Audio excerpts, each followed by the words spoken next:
Honors Algebra. Mr. Lawrence here with your test review. These are the 6 things we are going to cover in here. Simplifying rads, operations with rads, equations with rads, Pythagorean theorem, distance formula, and midpoint formula. These are the things you'll have to have mastered. I'm going to post this video early, I hope, so that hopes you might discover it and watch it more than once.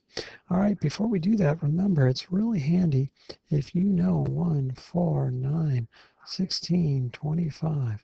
And if you don't know them, you can figure them out. 1 squared, 2 squared, 3 squared, 4 squared, 5 squared, 36, 49, 64, 81, 100, 121, 144, 169, 196, 225, where are we at? 16, 256, 17, 289, 18, oh, I have a mental blank, it'd be 324, 19, 361, and 20 is 400.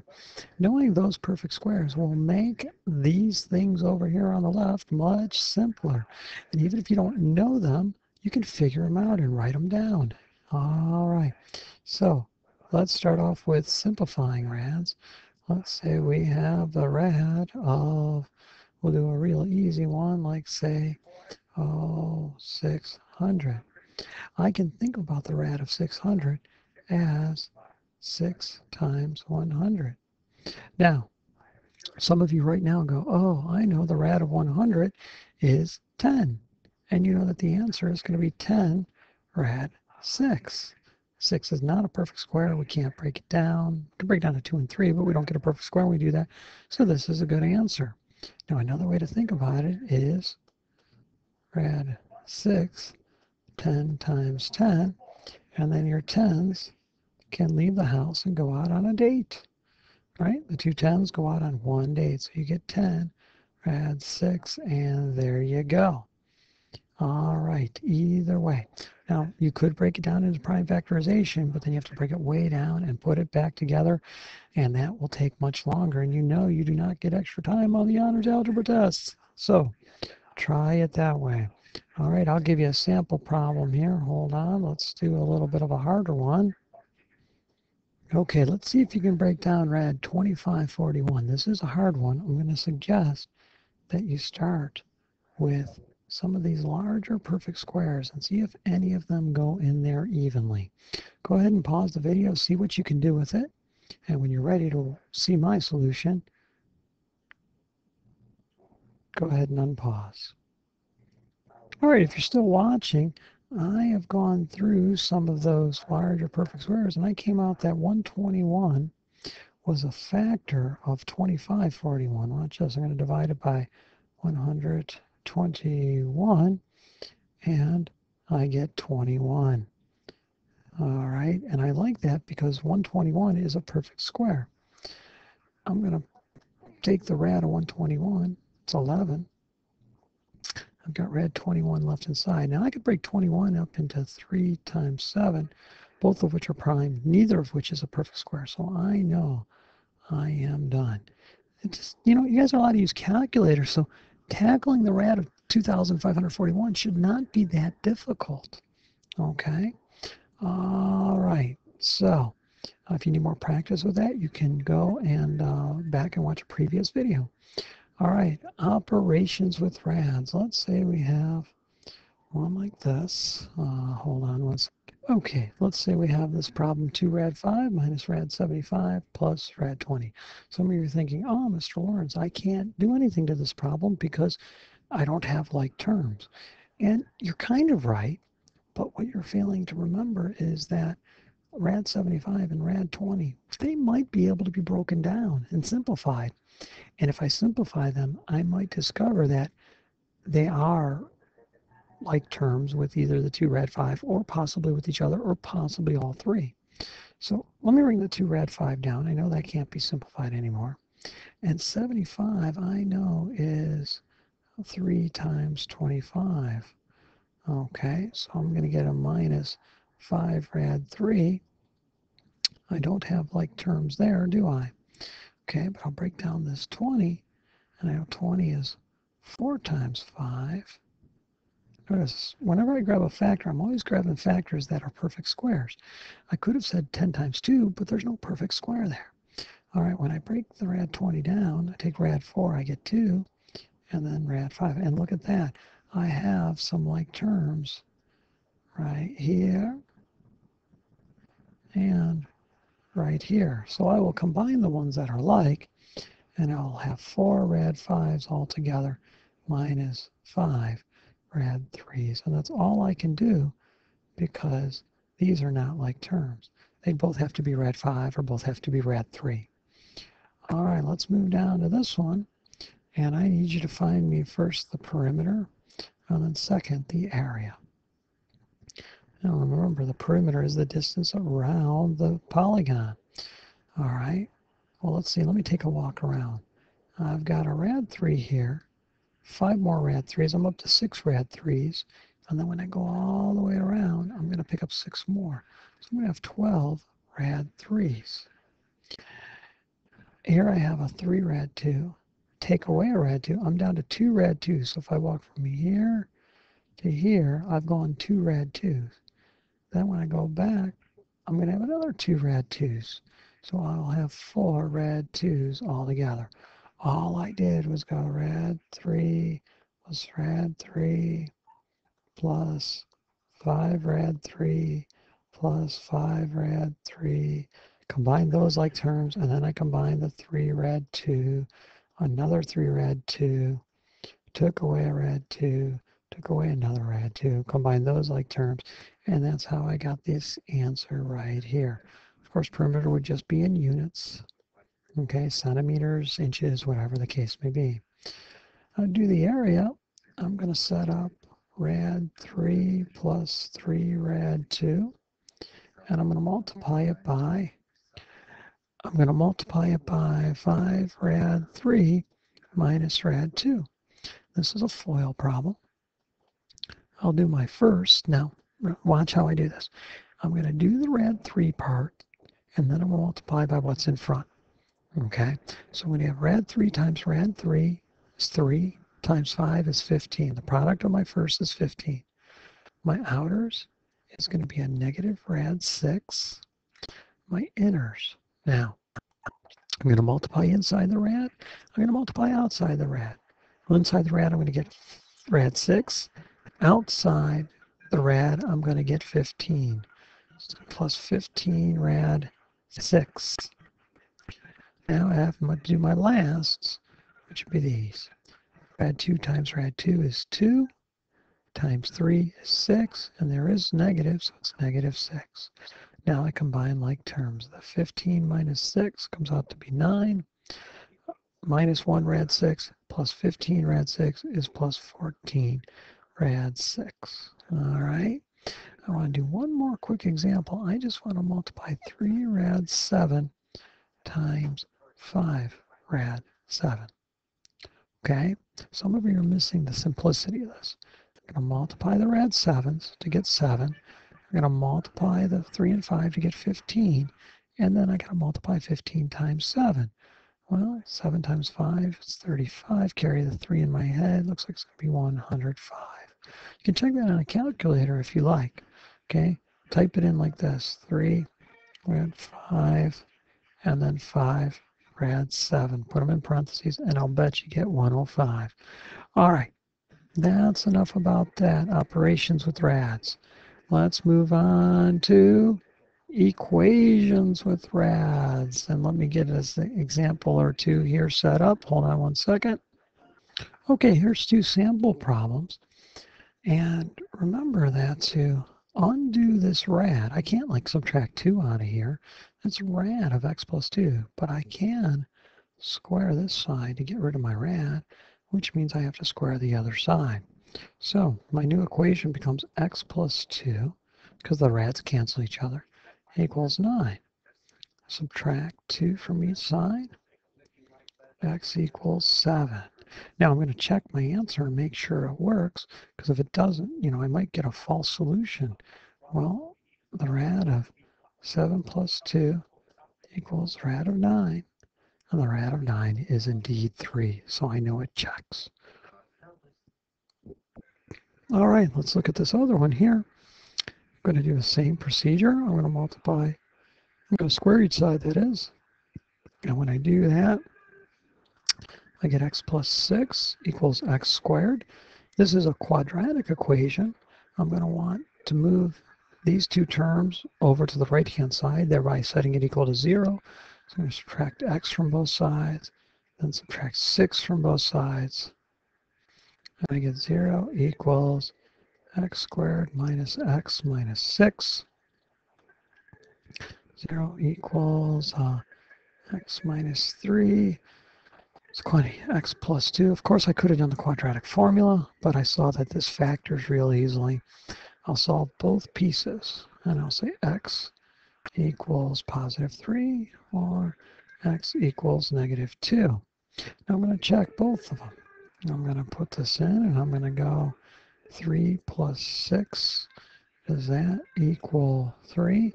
And sure enough, I know it does because that's rad 9, and that does equal 3, so that checks. Now I'm going to do the rad of negative 2 plus 6. Does that equal negative 2? And I'm going to get the rad of 4, which does not equal negative 2 because I'm only dealing with the positive square roots. So this is extraneous. I will not include it. And there's an example of why you need to check. And you know we're only dealing with positive square roots, the rads. Okay, so there's the equations. We still have Pythagorean theorem, distance formula, and midpoint formula. But we're doing okay because we're just coming up on 12 minutes. All right, let's go to the Pythagorean theorem. And remember, the Pythagorean theorem says a squared plus b squared equals c squared. All right. Have a right triangle. Remember, this only works for a right triangle. And remember that the most important part of this formula is C. And C is always located across from the right angle. Always. Always. It's not necessarily the side you're looking for. It could be. So we're going to do two problems. I'll do one problem with this triangle, and I'll make this side 20 and this side 10 and have you find that side. And then let me give you one more right triangle. And you know, if you want to pause these and do them on your own, you feel free to go ahead and do that. And I'll show you my solution in a minute. Just wait a second till I get the actual values here, and then you'll be good to go. All right, 4, 4, and then x. All right, and there's the right angle, right? And so there's side C. All right, you can go ahead and pause them if you want. I'm going to get exact answers on these, okay? Exact answers. All right, so let's see here. The first one, I know that C is 20. I'm going to do 20 squared, and then I'm going to do x squared plus 10 squared. It doesn't matter which side is A or B. C is the one that matters. So I'm going to get x squared plus 100 equals 400. X squared is going to equal 300. And now I take the square root of each side. Okay, actually the rad of each side because I'm only interested in the positive square root. And I know 300 from all this is going to be 10 rad 3. And there we go, 10 rad 3. Okay, let's go over here to this one.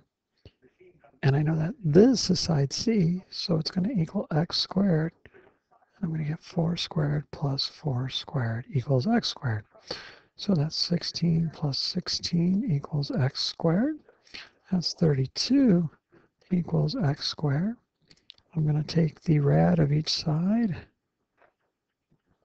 Okay. I know that 32 breaks down to 16 times 2. This is a perfect square, so this is 4 rad 2 equals x. And there you go. Okay, if you wanted a decimal approximation, you could just punch in the calculator 10 times the square root of 3 over here on the blue one and 4 times the square root of 2. But I like the exact answers here. All right, we've got the distance and midpoint formulas. And let me just get a graph out here. Now, I'm going to just do the graph for effect, but on yours, you're really not even going to need to do the graph. So let me put these in here. Let me put point A, say right here. And it looks like it's at what? 1, 2, 3, 4, -4. 1, 2, 3, 4, 5, 6, 7, 8. So that is a point -4, +8, and that's point A. And let's put point B way down here. And point B would be at 8, 1, 2, 3. So it'll be 8, -3. All right, I want to know how long this segment is, right? And I want to know the midpoint of the segment, its actual coordinates. All right, first of all, the distance formula, just a derivative of the Pythagorean theorem. So you do x sub 2 minus x sub 1 squared plus the quantity of y sub 2 minus y sub 1 squared, right? Oh, I said y and I wrote x. Sorry about that. Okay. Now another way to think about it, you've heard me do this, I'm going to subtract my x values. So -4 minus 8 is -12. So you get -12. I'm going to square it. And then I'm going to do 8 minus -3, which is 11. And I need to square that. All right, so d is going to equal 144 plus 121. And so d is going to equal the rad of, what is that, 265? And I'm going to see if I can break this down at all. Hold on one second. I know 5 is going to go in, but let's see if I can get a bigger. Thinking of my perfect squares, I know that, I'm not going to have to go up into like 256 or things like that. 144 is not going to go in evenly. I don't believe 121 is going to go in. 121 doubled would be what, 242. That doesn't go in evenly. So 11 is not going to work. 100 is not going to work. I don't know about 81. 81, if I multiply it by 5, it's going to end in 5. Oh, it's going to be 400 something. That won't work. Let's go try 64. I don't know that I can do 64 and multiply by anything that'll end in 5. No, I don't think so. All right, that's not going to work. Where am I at? 64 is 8. How about 49? 49 times 5 would give me an end in 5, but, well, let's try it. Let's see, that's going to be 5, right? And that'd be 4. That'd be 2245. No, that's not going to work.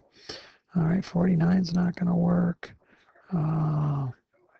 Where should I be here? Sorry, I lost my place. 49 was 7. 6 would be 36. I don't think I can multiply 6 by anything that'll end in 5. No.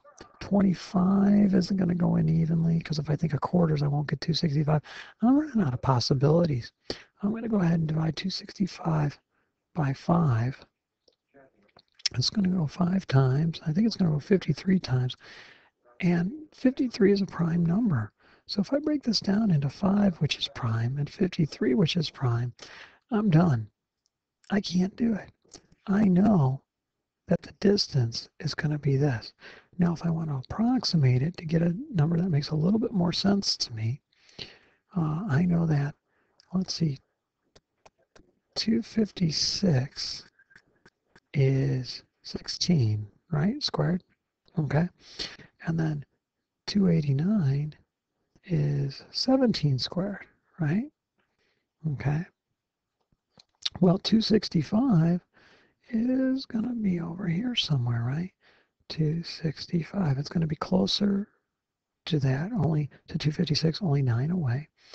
And it's quite far. So the distance here is what? 9? Okay. And the distance here is 34. No, 24. 24. Okay. So it's a little bit more than a third of the way. 8 would be a third of the way, right? Oh, Yeah, 8 and 16. It's a little bit more than a quarter of the way. I'm going to guesstimate it to be about 16.3. Let's go to a calculator and see what happens. Let me see, where's my calculator here? Oh, here it is. All right, and let me take 265. Let's take the square root.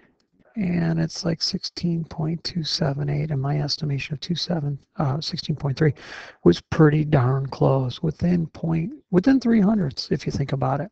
So that's pretty darn close. If we were talking money, it'd be within 3 pennies. All right, so about 16.3. Okay, so units long. Now let's do the midpoint formula. Let me get rid of all this for a minute. Okay, now we have to do the midpoint formula. And remember, that's just a matter of averaging your x's and then averaging your y's. You add the x's together, divide by 2. You add the y's together, divide by 2.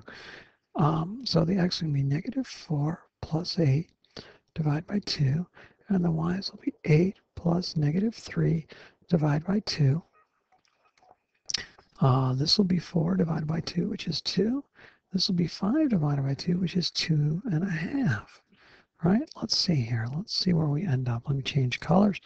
We go 1, 2, 1, 2.5. Right about there. And look at that. It looks like it's equal. Here, let's see. Let's try it like this. Let's see if I can demonstrate that it is equal. Okay, that's pretty close. And let me clone him. And if I did it right, this should end up being the same length. And look at that, it's pretty darn close. Now, it might be a little bit off because of human error or something like that. Okay, it's inexact with me doing it on here. It might not be graphed exactly right, but you should see that. Look at that, they are the same exact length. That these two blue segments make up the black segment, like that. All right, very good. That is your review lesson. Of course, you can go back and review any other videos. Next week will be OAA week. We'll spend Monday and Tuesday getting ready for the OAA. All right, Mr. Lawrence signing off. Good night, everybody.